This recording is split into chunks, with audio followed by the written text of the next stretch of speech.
ઉપર જ વાત થઈ તો મેં તો આજના પ્રવચનમાં કાંઈ આવું હતું કોઈને યાદ ન આવી.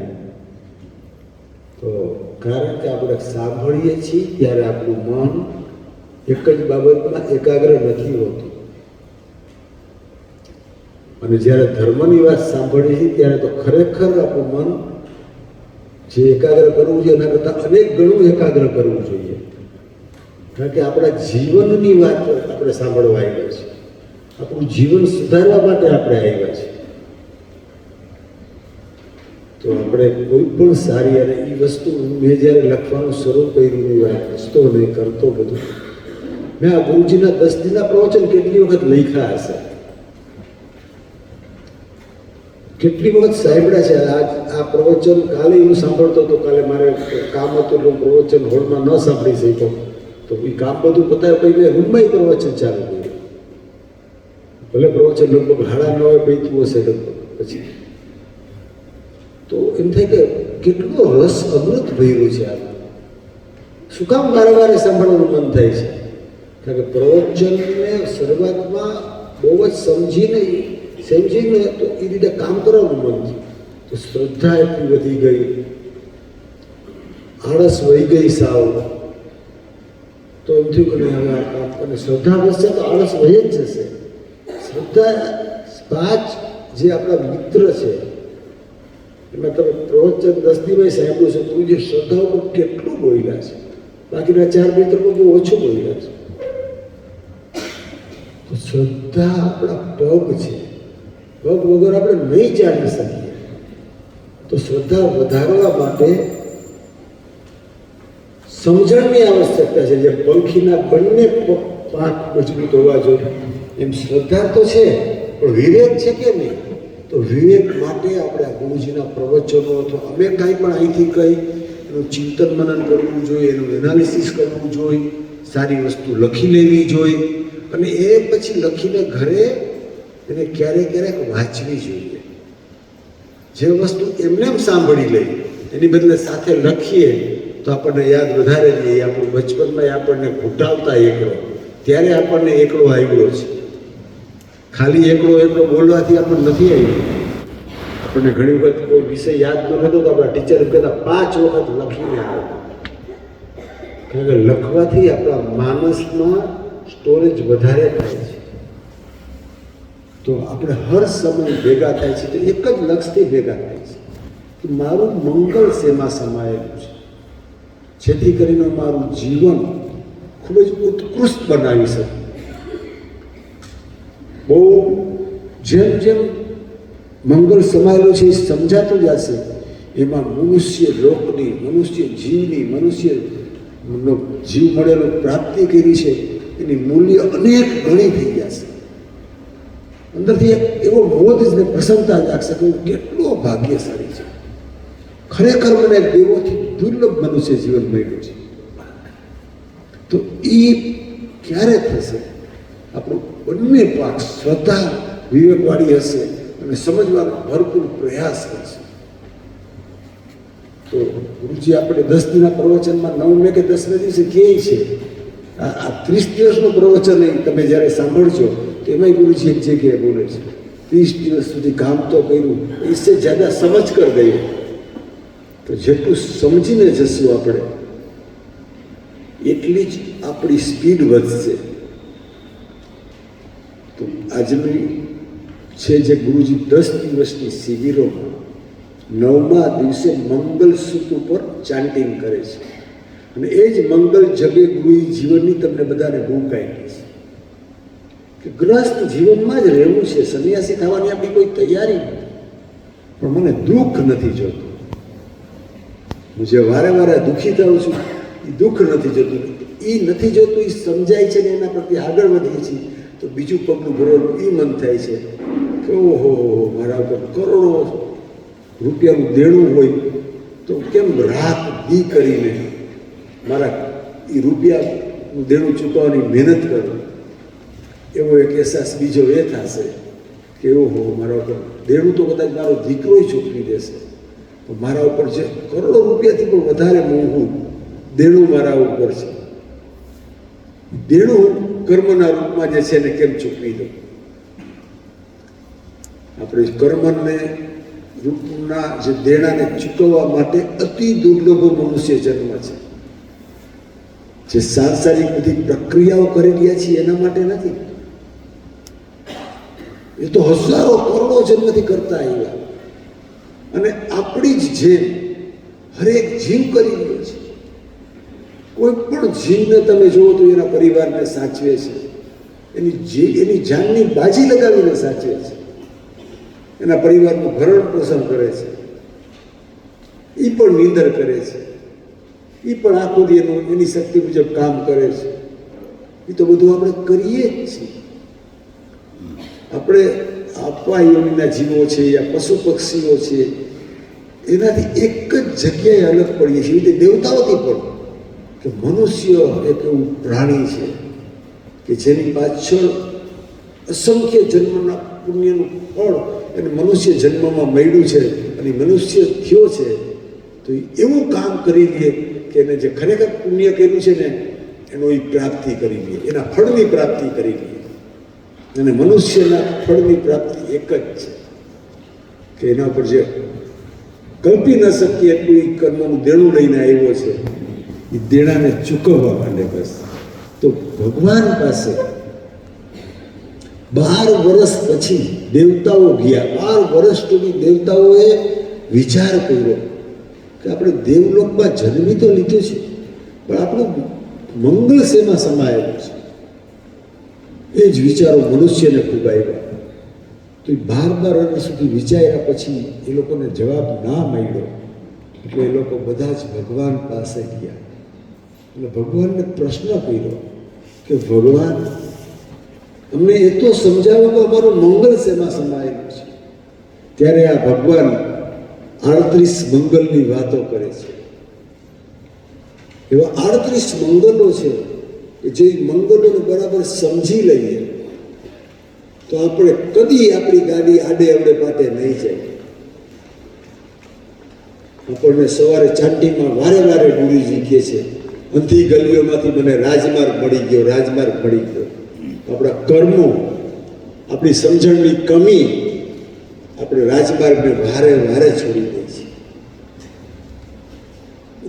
અમૃત જેવો રાજમાર્ગ મળી ગયો કે જેટલું ચાલો એટલું તમને વધારે વધારે અમૃત મળતું જ જાય.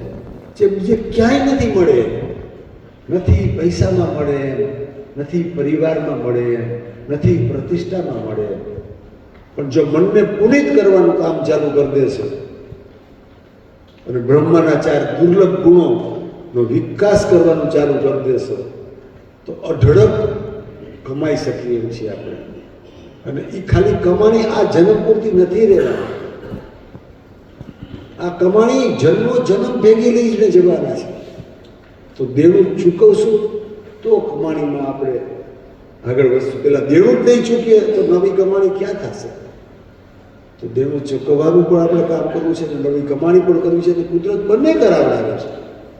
ધર્મ એ ત્યારે આપણને આ ધર્મ પ્રત્યે શ્રદ્ધા જાગે, વિપස්සના પ્રત્યે શ્રદ્ધા જાગે.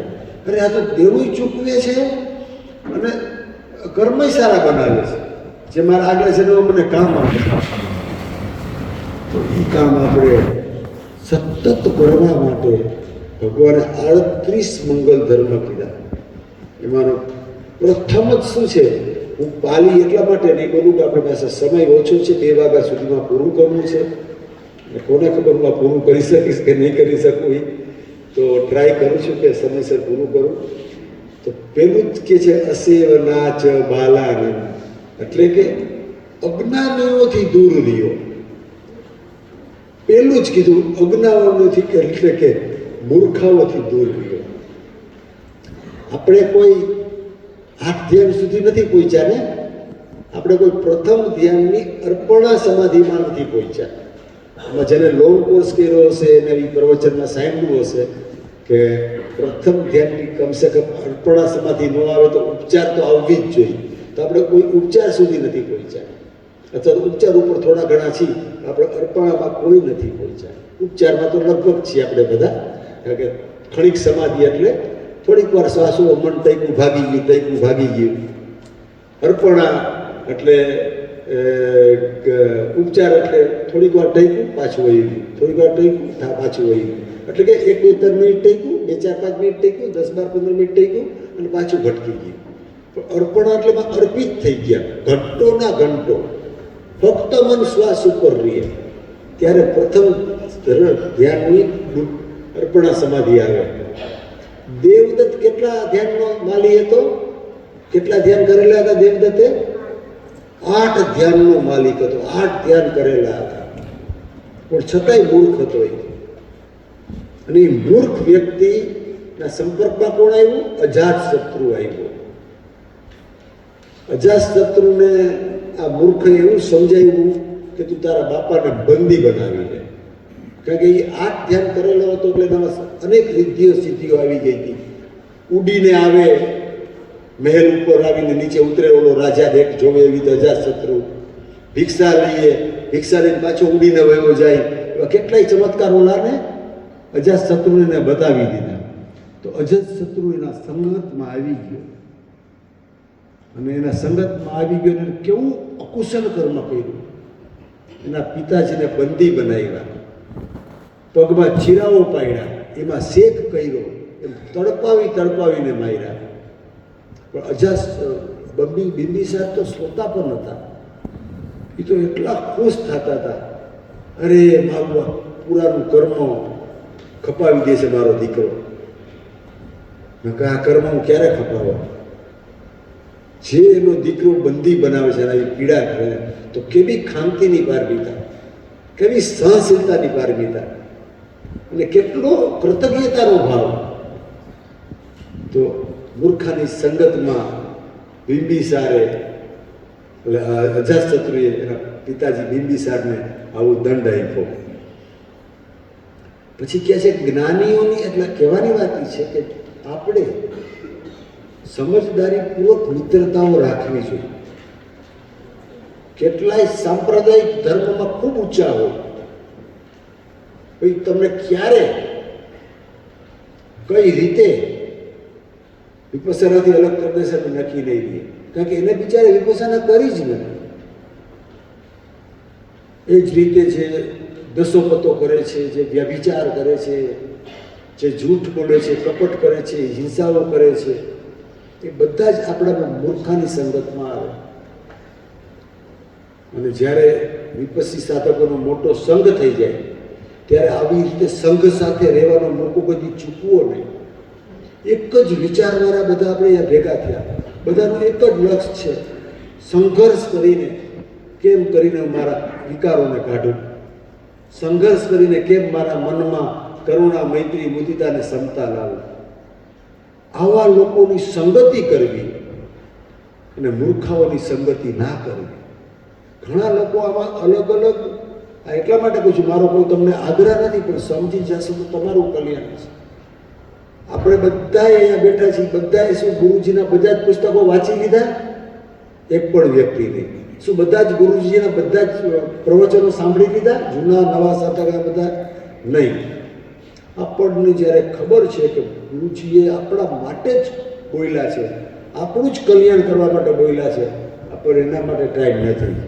હવે એક બીજો પ્રશ્ન પૂછી લઉં, બીજા અલગ અલગ સંપ્રદાયના કોઈ અલગ અલગ ફિલોસોફીની પુસ્તકો વાંચવાનો ટાઈમ મળે છે?